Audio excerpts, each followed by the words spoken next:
Good afternoon and welcome to our session on treating soil as a precious resource.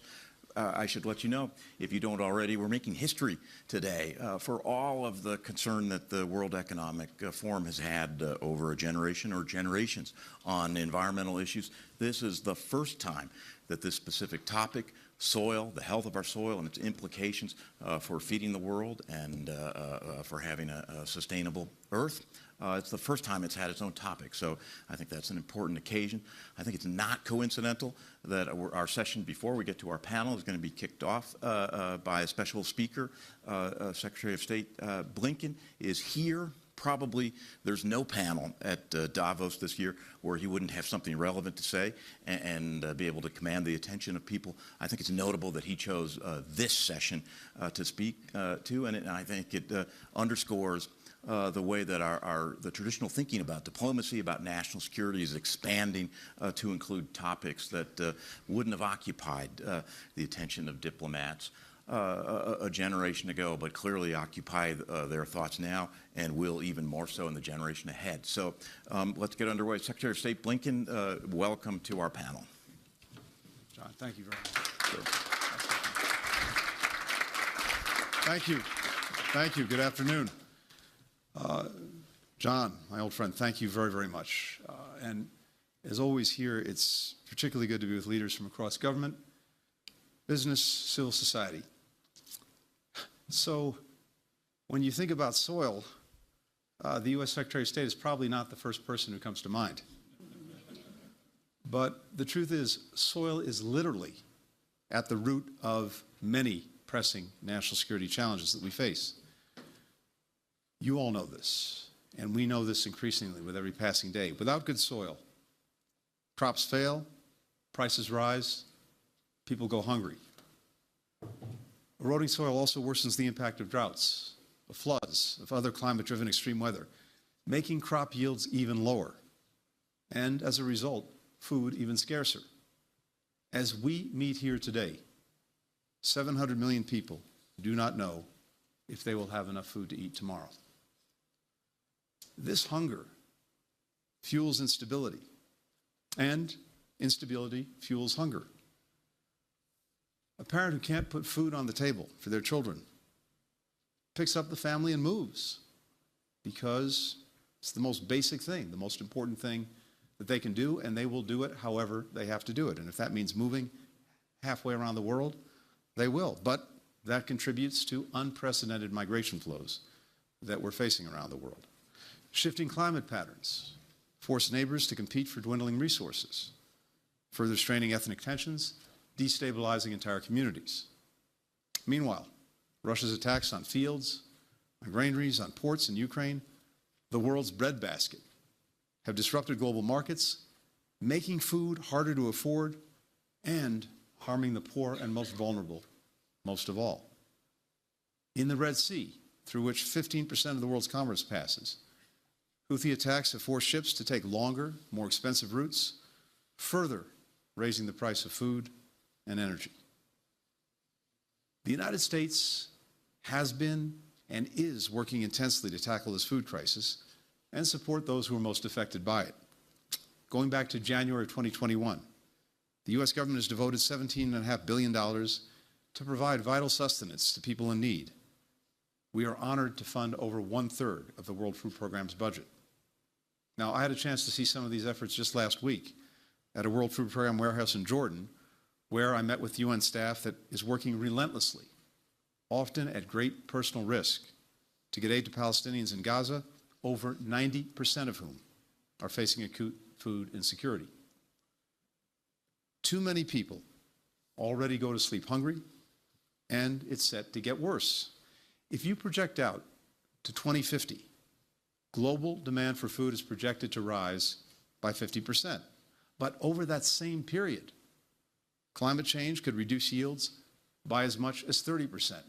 So do the math, and it doesn't balance out. In short, we need to feed more people as growing food becomes harder.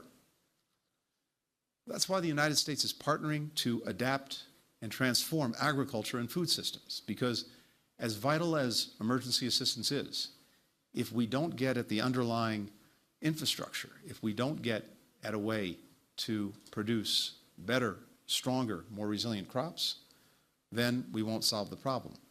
But we joined a pledge with over 130 countries signing the Emirates Declaration at COP28 to address a big part of this. Our Agriculture Innovation Mission for Climate Initiative with the UAE has mobilized $17 billion to invest in efforts like regenerating degraded cropland and capturing carbon in soil. Through the Global Partnership for Infrastructure and Investment, we are working with dozens of countries, from India to Zambia, to scale climate-smart agriculture and bolster supply chains. And together with the African Union and the Food and Agriculture Organization, we've launched a new initiative. It's called Vision for Adapted Crops and Soils, or VAX. And VAX is part of the USAID's flagship Feed the Future initiative. This is our comprehensive response in the U.S. government to food insecurity around the world, and the approach that we have is two-pronged. And it really boils down to this, two very basic things. First, we're investing above ground, identifying the indigenous African crops that are most nutritious and most resilient to climate change, improving these varieties, delivering them to the world. At the same time, we're investing below ground, mapping, conserving, building healthy soils. If you get this right, if you get the seeds right, if you get the soil right, then you have your agricultural foundation for the future. We've been incredibly fortunate at the State Department to have one of the world's leading experts, Dr. Carrie Fowler, lead our efforts and helping develop this initiative. We've committed $150 million thus far toward VAX. We're also rallying a broad coalition of governments around the world to advance this work. Japan, Norway, the United Kingdom, the Netherlands, as well as leading nonprofits and corporations. Just to cite one example, IBM is expanding access to its Open Harvest platform, which is using AI and climate modeling to deliver tailored farm and field management recommendations right to farmers' cell phones. We have the capacity, as we're doing this with all of this technology, to literally map the soil any place in the world, any given field, to tell whether the soil is good, bad, deficient, and then to figure out how we can make it as productive as possible. So this is something that I believe is genuinely revolutionary. Seeds and soil, and we put them together, and we can begin to answer a lot of the challenges that our world is going to face over the next 25 or 30 years. And so my simple pitch to you today is this: join us. This is a powerful investment. It has extraordinary, even transformational returns. Some of you may know that the word human comes from the Latin term for earth, for soil. There are few things that are more human or more important to humanity than figuring out how to cultivate this planet so that it can feed and support all of us.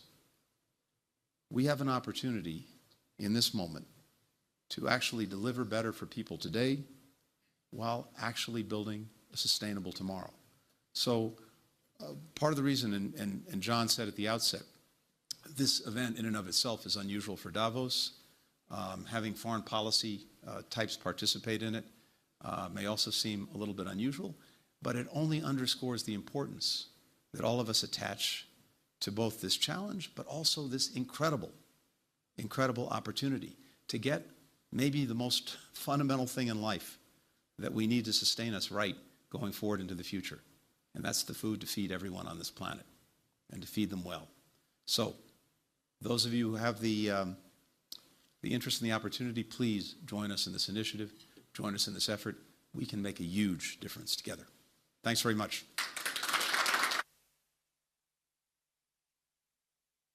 See you tonight.